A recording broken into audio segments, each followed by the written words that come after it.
Kenapa sih anak-anak sekarang nggak mau cerita, malu kalau bicara sama orang tuanya, dan bahkan memang benar-benar tertutup sampai akhirnya di satu titik ada satu kejadian yang dimana itu menjadi bencana di dalam keluarga. Sejatinya tidak ada anak yang pendiam di hadapan orang tuanya, yang ada adalah anak yang terluka dan kecewa gitu. Di balik kalimat nggak apa-apa yang intens dia ucapkan berulang, padahal kita tahu bahasa tubuhnya menunjukkan apa-apa, maka sejatinya dia sedang memberi pesan bahwa aku tidak nyaman dengan ayah bunda, udah nggak usah tahu dah gitu. Dia nggak bisa mengatakan aku nggak suka, karena nggak ada kosakata nggak suka. Oke. Gitu. Aku nggak setuju dengan itu, karena nggak ada setuju itu. Sudahlah ujaran yang nggak ada, rasanya juga nggak ada gitu. Marilah kita mendengarkan dengan empati agar anak kita mau berbicara. Marilah kita berbicara dengan respect agar anak kita mau mendengar.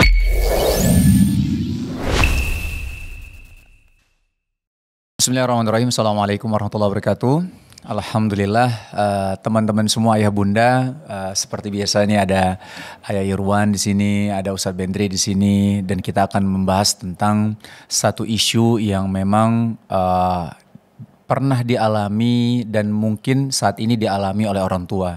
Bagaimana anak kita itu katanya nggak mau ngobrol atau nggak mau ngomong atau nggak mau cerita sama orang tuanya. Padahal kayaknya dulu anak saya bawel deh, bahasanya tuh dalam arti positif ya. Apa-apa cerita sama saya segala macam. Tapi di satu titik kenapa nggak mau cerita lagi ya? Ada yang seperti itu. Tapi memang dari awal juga ada kasus yang lain. Dari awal memang anak saya memang pendiam kok anaknya. Nggak mau cerita ya, mungkin memang karakternya seperti itu. Dan ada kasus juga yang lain bahwa anak saya ya memang dulu setiap saya ngomong sama saya suka patahin memang gitu loh. Karena ya saya sebagai orang tua harus kasih tahu dong, yang menurut saya benar-benar, salah-salah. Jadi dia mengutarakan pendapatnya, tidak saya kasih ruang di situ gitu loh. Nah, tema kali ini adalah dengarkan agar mereka mau bicara ya. Dan kita mau bahas kenapa sih anak-anak sekarang nggak mau cerita. Malu, orang bilang ada juga malu kalau bicara sama orang tuanya. Dan bahkan memang benar-benar tertutup. Sampai akhirnya di satu titik ada satu kejadian yang dimana itu menjadi bencana di dalam keluarga. Ustadz, kalau kita lihat fenomena seperti ini ya, Ustadz memandangnya ini kenapa bisa terjadi, Ustadz? Ya, saya mandang kemana nih?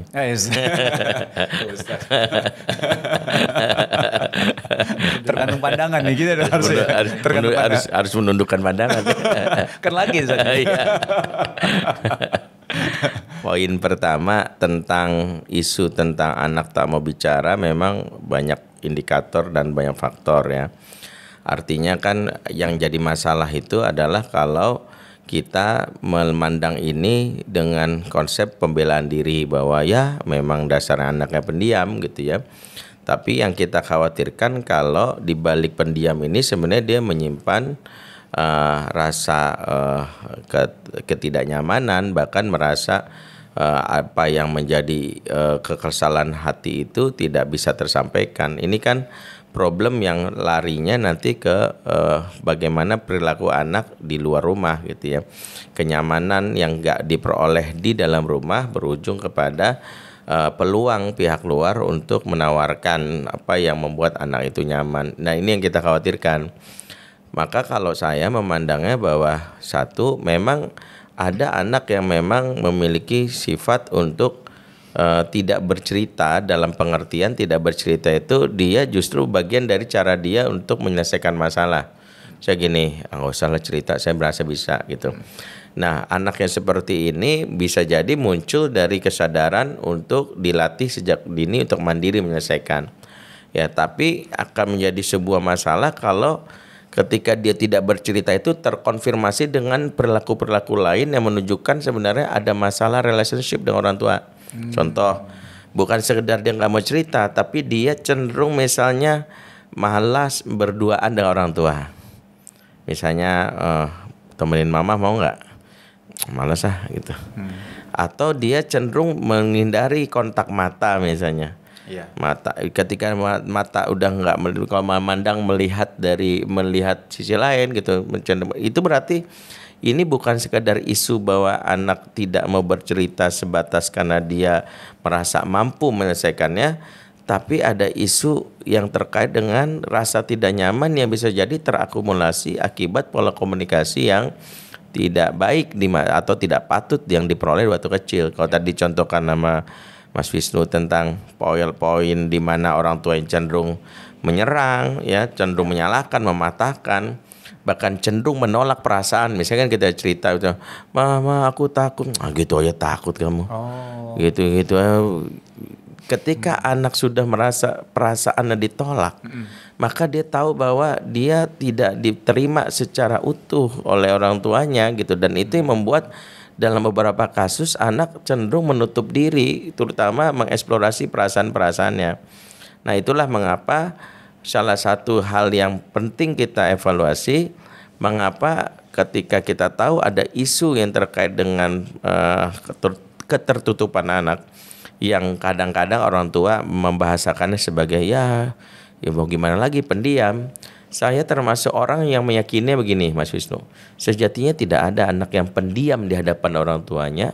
Yang ada adalah anak yang terluka dan kecewa gitu. Jadi ketika anak sudah merasa terluka, kecewa, dia menutup diri dengan cara diam.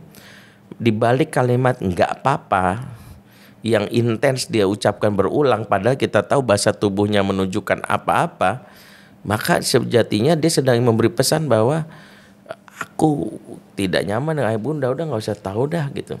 Bahkan kalau saya pernah misalnya mendapatkan kasus-kasus yang menjadi bom waktu, di mana ada isu anak-anak yang ternyata sudah menjalin hubungan yang tidak baik atau katakanlah pacaran dengan seseorang, dan itu dia sebut backstreet misalnya. Ketika dia tiba-tiba puncaknya dia mau nggak mau orang tua tahu kalau faktanya anaknya pacaran, bahkan yang menjadikan hamil, misalnya hamil luar nikah, atau misalnya baru tahu kalau anaknya selama ini ternyata kecanduan pornografi dalam waktu yang panjang. Bahkan ada anak yang bisa mengalami bom waktunya, dia misalnya melakukan sesuatu terlibat dalam pinjol misalnya. Ini salah satu pernah kami tangani di internal atau di lingkungan terdekat kami gitu. Ternyata anak usia SMA sudah kena pinjol gitu misalnya. Dan itu kenapa bisa terjadi seperti itu sampai puncaknya adalah dia membunuh diri, dan itu adalah akumulasi dari ketertutupan yang kita anggap sebagai yang biasa saja. Makanya bahaya atau waspadalah kalau anak sudah mengatakan that's my privacy gitu. Sebenarnya setiap manusia punya hak privasi, betul, ya. Tapi ketika dia ucapkan dengan vulgar, saya khawatir dari kalimat ini adalah sebuah kalimat yang menunjukkan bahwa kamu tuh bukan siapa-siapanya aku. Ya, ngapain sih kepo banget gitu. Ya, justru dia kalimat that's my privacy itu seolah-olah dia mengatakan kamu siapanya aku. Kamu dalam tanda kutip sebatas pemberi nafkah dan pemberi izin untuk menikah gitu. Jadi nggak usah banyak tahu tentang kehidupan aku deh gitu. Ini yang kita khawatirkan, sebab kalau istilah mengutip Dr. Donald Hinton, accident of parenting, kecelakaan pengasuhan dimulai dari anak mengatakan that's my privacy itu. Disitulah privasi itu akan membunuhnya, dan itu yang kalau pernah dulu Ayah Irwan sampaikan di episode sebelumnya, faktor lingkungan yang buruk menjadi penambah situasi itu. Dualah dia tertutup sama orang tua, lingkungan buruk makin kacau. Ini yang kita hindari gitu. Baik. Seperti itu. Ayah Irwan, mungkin ada tambahan Ayah Irwan? Irwan selalu nambah. Makanya agak berisi ya. Iya, berisi. Ya. Ntar saya mau tahu. Ini nggak nyambung Ayah Irwan. Saya mau sebut langsung kenapa saya berisi. Kenapa?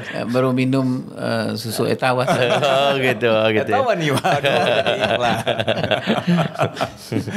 Mas Wisnu, ini menarik nih Mas, apa yang disampaikan oleh guru kita Ustadz Bendri. Jadi kalau yang Mas Wisnu tanya itu yang dijawab Ustadz Bendri, sebenarnya kita mau underline namanya komunikasi.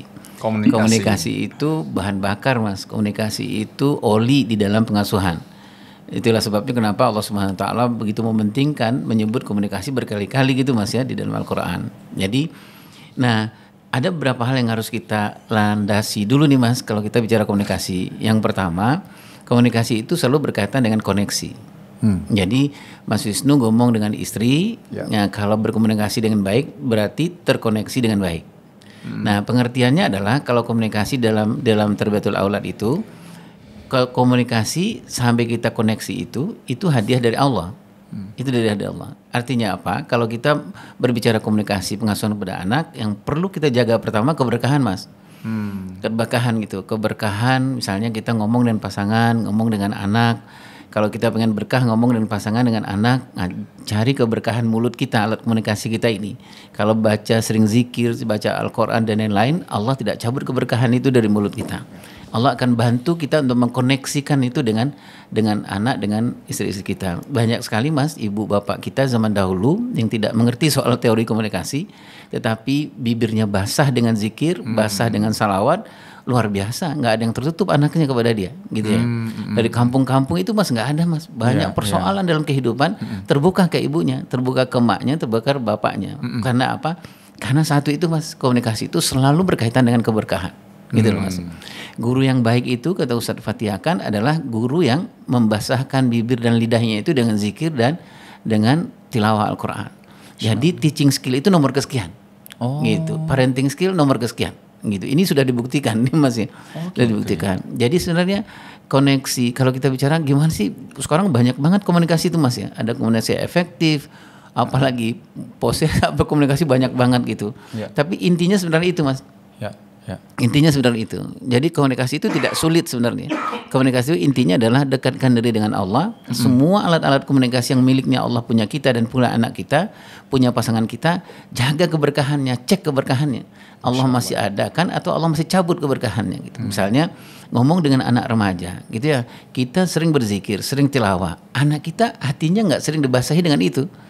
Jadi nggak terkoneksi, Mas. Susah Allah menyambungkannya gitu, susah, gitu loh, Mas, gitu. Itu landasan yang pertama. Landasan yang kedua adalah memang komunikasi ini sesuai dengan tahap perkembangan, Mas. Yang seperti Mas Wisnu tanya tadi itu. Kenapa ada anak yang diam? Kenapa yang tadi disampaikan Ustadz Bendi? Jadi memang kalau lihat tahap perkembangannya, yang paling mendesak itu sebenarnya di umur 0-2 tahun, Mas Wisnu. 0-2 tahun. 2 tahun. 0-2 tahun itu kalau kita di episode sebelumnya kita membicarakan bahwa kalau ada ibu-ibu yang mau masuk surga gitu, tol masuk surga, dia berkhidmat dengan anaknya 0-2 tahun itu. Karena di umur 0-2 tahun itu, apa aja yang kita mau siapkan anak-anak punya kata-kata di usia 2 tahun ke atas, berikan di usia 0-2 tahun. Itulah sebabnya kenapa pegang anak 0-2 tahun itu, ibu-ibu itu tahsinul Qur'annya harus selesai. Dia senang baca Al-Quran, sirah nabawiyah harus ditamatkan gitu. Jadi itu adalah salah satu usaha sebenarnya untuk istilahnya Ustadz Benri membuatkan landasan kosakata dan kosarasa sebenarnya, gitu ya. Landasan anak-anak berkomunikasi dengan kita gitu. Itu kita sudah memberikan landasan itu. Kalau di bahasa komunikasi namanya receptive vocabulary, vocabulary yang pasif sebenarnya, Mas. Dan itu Allah siapkan kemampuan anak kita puluhan ribu dia bisa terima. Masya Allah. Di umur 0-2 tahun itu dia nggak ngerti, tetapi itu dia akan gunakan itu ketika ada di umur tertentu dia sudah mampu berbicara dan berkomunikasi, Mas. Gitu. Jadi ada anak kita yang memang dia nggak bisa ngomong karena memang kita nggak memberikan yang di usia-usia yang dimana kita harus memberikan itu pada anak kita. Nah, ini yang banyak sekali persoalan komunikasi pengasuhan itu karena tadi itu, Mas, di usia-usia tertentu kita nggak menjalankan amanah Allah gitu loh, Mas, gitu. Jadi harusnya kita dengarkan yang baik-baik gitu, kita nggak melakukan mendengar yang baik-baik gitu. Nah, di usia di mana kita harus melatihkan apa yang didengarkan itu, kita nggak melatihkan apa yang didengarkan itu. Nah, nanti, Mas, di usia 2-4 tahun sampai umur 7 tahun ini ayahnya mulai masuk nih, Mas. Dia masuk untuk melatihkan bahasa, melatihkan komunikasi itu dengan cara bagaimana? Cara yang paling serius bagi anak-anak di umur itu. Yang paling serius itu bermain dan berkisah, Mas. Gitu. Jadi memang secara ujaran, secara tindakan ayahnya sudah harus melatih dan terikat dan terlibat di usia ini. Jadi memang wajib ayah itu bermain dengan anak, wajib ayah itu berkisah dengan anak, wajib terikat dan terlibat. Kalau main ke satu tempat, nggak bisa cuman anak dikasih alat permainan, nggak bisa, Mas. Ayahnya harus ikut karena ayahnya coach itu. Kadang kan ayahnya akan memasukkan itu, Mas. Misalnya ketika anak bermain, tiba-tiba mainannya hilang. Ayahnya akan memasukkan kosakata dan kosarasa. Kamu sedih ya, nak, gitu. Terus kemudian apa? Kebetulan bersabar aja, nak. Bersabar itu kosakata baru bagi anak di umur itu. Dia pernah dapat bersabar 0-2 tahun, tapi dia belum tahu konkretnya seperti apa. Nah sekarang dia ngalamin, Mas. Gitu. Itu yang namanya pengasuhan, gitu ya. Jadi memadu-madankan antara apa yang dia konsepkan, apa yang dipikirkan itu dengan apa yang ditindakan, gitu loh, Mas. Gitu. Nah ini masuk terus nih, Mas. Teori dan praktek ya. Oh iya itu, yang sudah disampaikan ibunya. Ini dahsyat sekali, Mas, pengasuhan dalam Islam itu. ibunya luar biasa bersabar untuk dia masuk surga, ganjarannya sama Allah, lu serius ngurus anak lu, khidmat di sini. Kemudian ayahnya bilang, istirahatlah dek, gitu ya. Umur 2 tahun biar aku yang lebih banyak menginikan gitu ya. Nanti ayah masuk surga lewat inilah gitu istilahnya gitu loh Mas. Jadi antara apa yang disampaikan sirah nabawiyah yang bentuknya hanya cerita, ayahnya akan mengaktualkannya di umur 2 tahun, 3 tahun, 4 tahun sampai umur selanjutnya gitu. Jadi sabar seperti apa, sedih seperti apa gitu. Nah, ketika umur-umur ayah ini, ayahnya nggak ada terlibat, ketika dia usia remaja, dia nggak tahu Mas. Seperti yang Ustaz Bendri sampaikan itu, dia nggak bisa mengatakan aku nggak suka, karena nggak ada kosakata nggak suka. Gitu. Aku nggak setuju dengan itu, karena nggak ada setuju itu. Sudahlah ujarannya nggak ada, rasanya juga nggak ada gitu loh Mas gitu. Nah inilah yang berkulindan dalam persoalan komunikasi pengasuhan kita di anak-anak kita gitu, sehingga apa yang terjadi ya itu tadi Mas, kalau dia masuk ke lingkungan yang apa, dia masuk ke lingkungan yang buruk, lingkungan yang baik gitu, maka terjadilah yang semacam itu. Dia kalau nggak kita ajak ngomong, si ibunya ngajak ngomong, anaknya nggak bisa berbicara gitu ya, karena memang dia nggak punya kosa itu. Nah ada tahap tertentu yang nanti anak-anak kita akan lebih banyak praktekkan. Marilah kita mendengarkan dengan empati agar anak kita mau berbicara, gitu loh. Marilah kita berbicara dengan respect agar anak kita mau mendengar, gitu loh. Anak itu nanti anak-anak usia remaja tuh Mas. Itu yang tadi Ustaz Bendri bilang gitu. Kenapa anak-anak kita sekarang dia bilang bahwa ini my privacy, gitu. Sebenarnya udah selesai. Dia akan bangun tembok yang sangat tebal gitu Mas, udah selesai. Itu apa sebabnya? Karena persoalan 2 tadi Mas, kita nggak punya keterampilan untuk berkomunikasi, nggak punya keterampilan mendengar dengan empati, sehingga anak kita nggak mau berbicara. Karena kita kalau dia berbicara dengan kita mendengarkan dengan judging Mas, bukan dengan empati, gitu ya. Kadang kita potong. Kayak saya kan langsung motong. Iya. Itu contoh yang nggak baik. Empatinya kurang ya. Empatinya kurang. Iya. Lagi ngasih contoh. Iya. Cuman ngasih contoh kepada orang tiba-tiba saya hilang Mas. Nggak tepat, umurnya nggak tepat. Iya gitu ya. Nah berarti artinya skill komunikasi itu sangat penting ya. Artinya skill.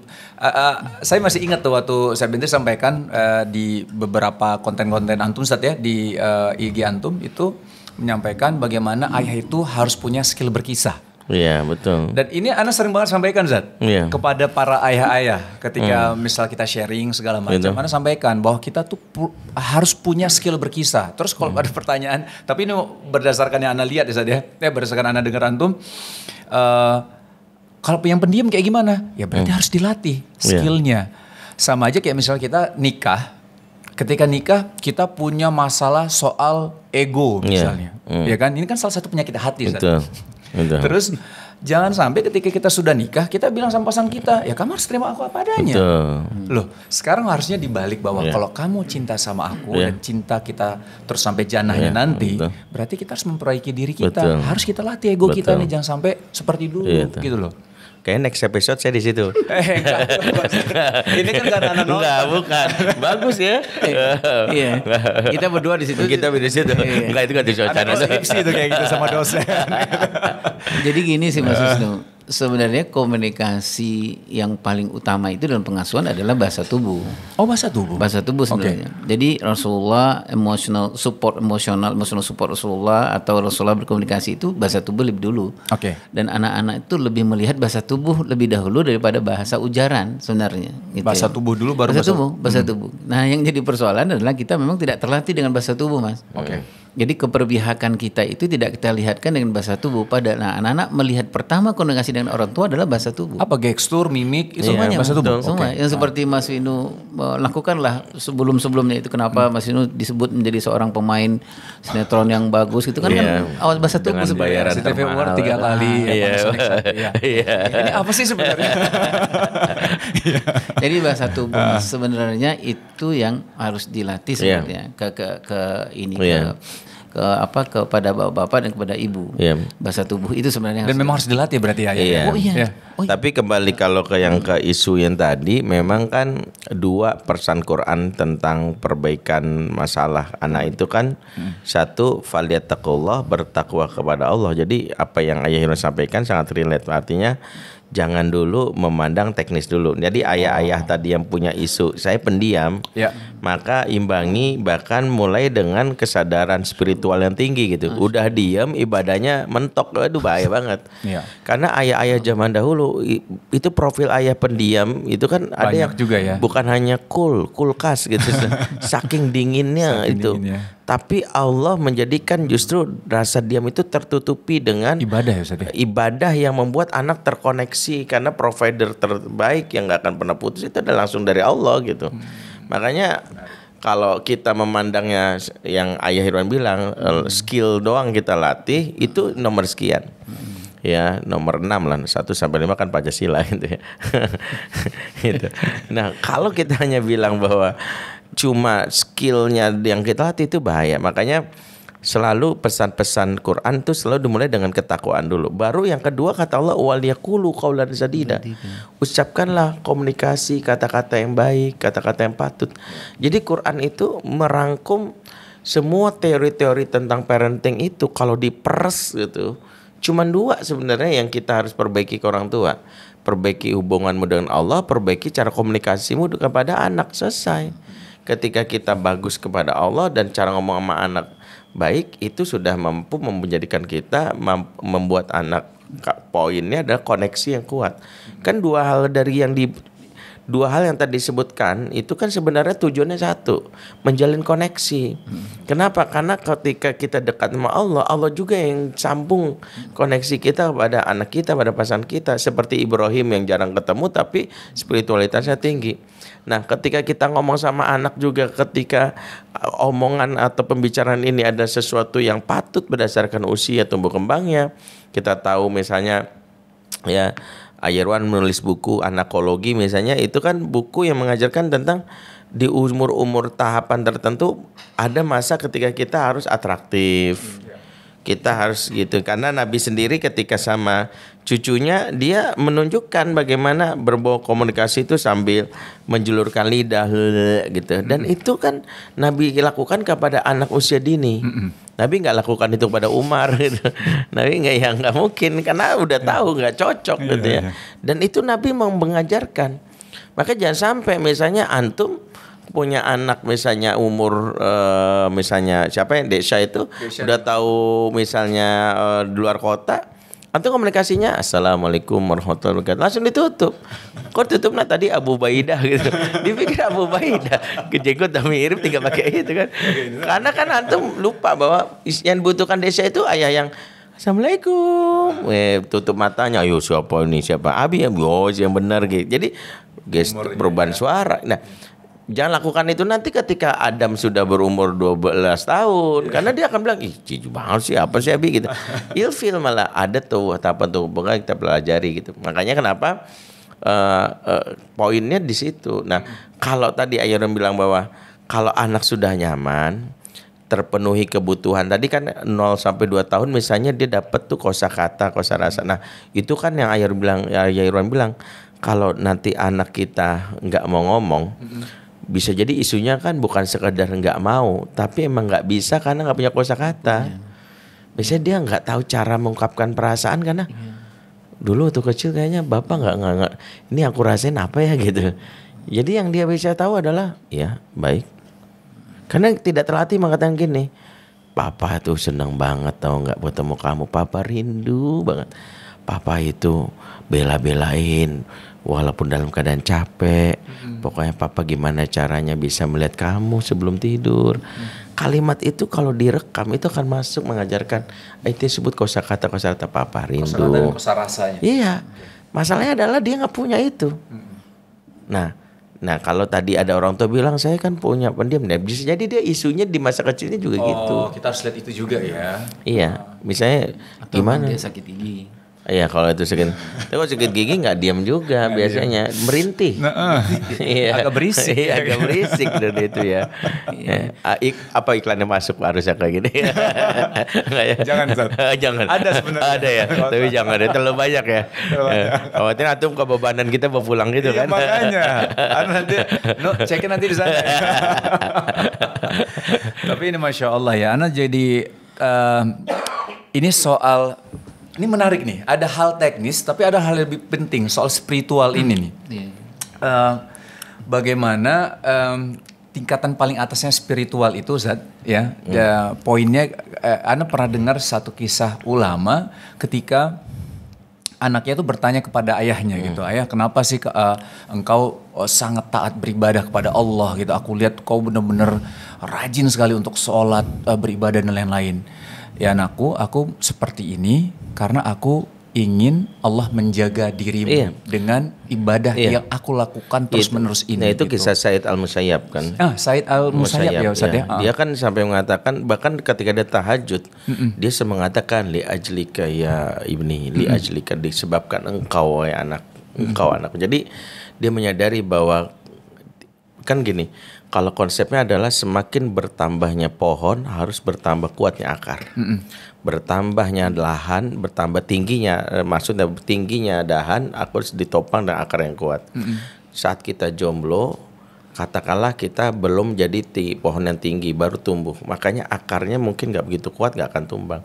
Tapi akar kita nggak bertambah, sementara dahan kita semakin menjulang. Lama-lama tumbang. Orang tua dalam tanda kutip mengalami fase kehidupan itu kan fase bertambahnya dahan. Dimulai dari bertambahnya amanah adanya istri, kemudian tambah ada anak, anak 1 dan anak 2, 3 bahkan cucu. Semakin kuat itu semakin ya, harusnya ketika dahannya semakin ini akarnya sama. Jadi maaf nih, ibadahnya jomblo sama ibadahnya orang yang punya istri harusnya berbeda. Jangan ibadahnya orang punya istri harus lebih kuat. Kenapa? Dia lagi sedang ada ranting atau dahan 1 nama istri. Apalagi kalau rantingnya 4. Anaknya udah 3 soalnya. Iya, rantingnya 4 kan. Jangan mancing-mancing ya.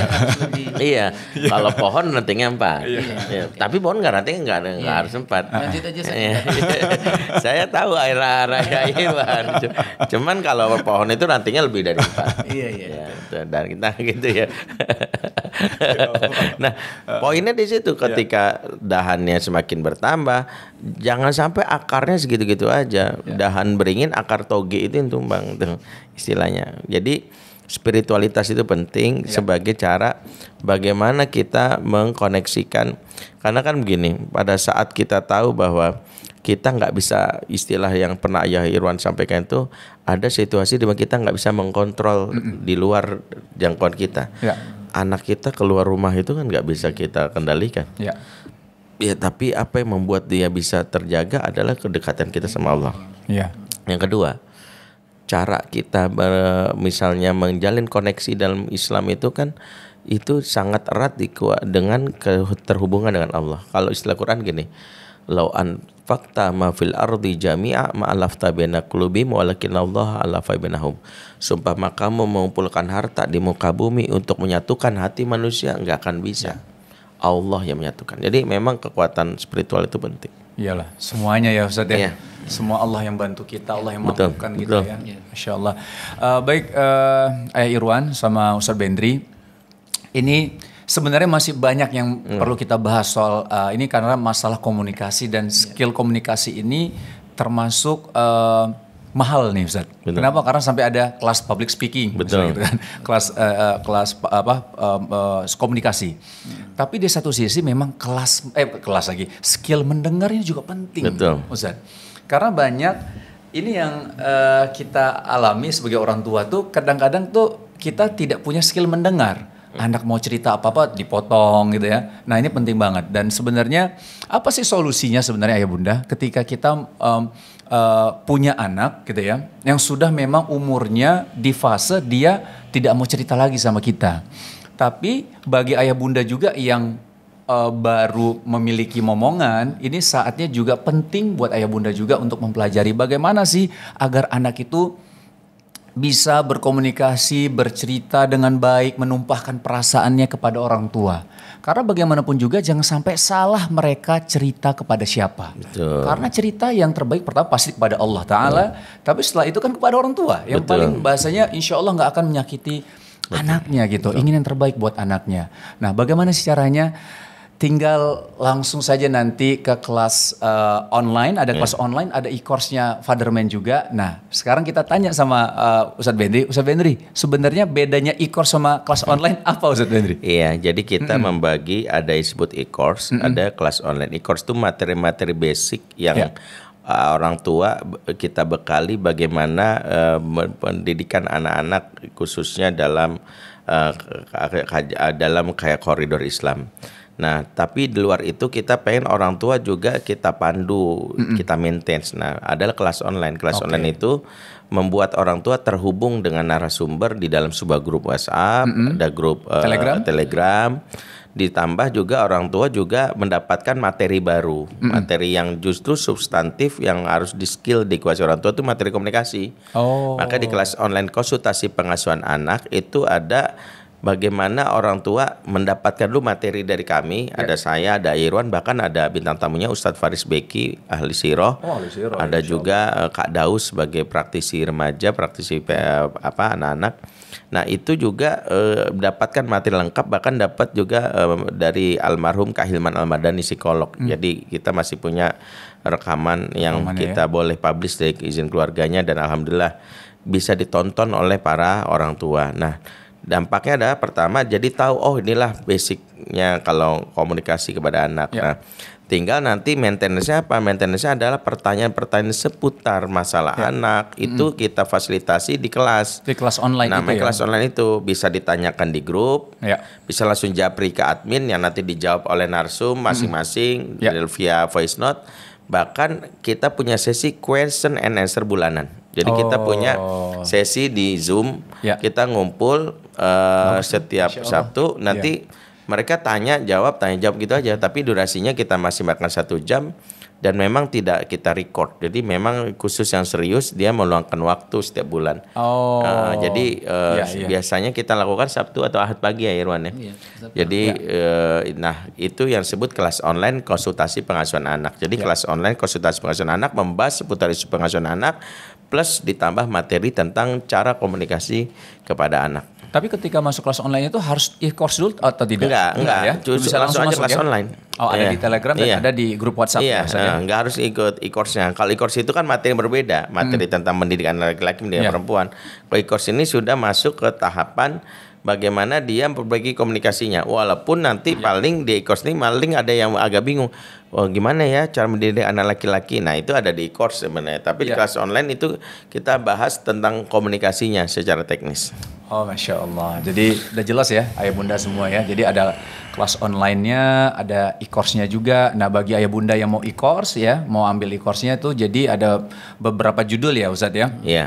Seni mendidik anak laki, seni mendidik anak perempuan, dan banyak lagi lainnya. Dan kalau buat ayah bunda, bagi viewersnya The Sungkars, itu tinggal masuk, lalu jangan lupa ketik kodenya itu apa? Sungkars ya, Sungkars. Nanti Anda akan mendapatkan diskon 40%. Lumayan banget 40%. Masya Allah. Iya, alhamdulillah.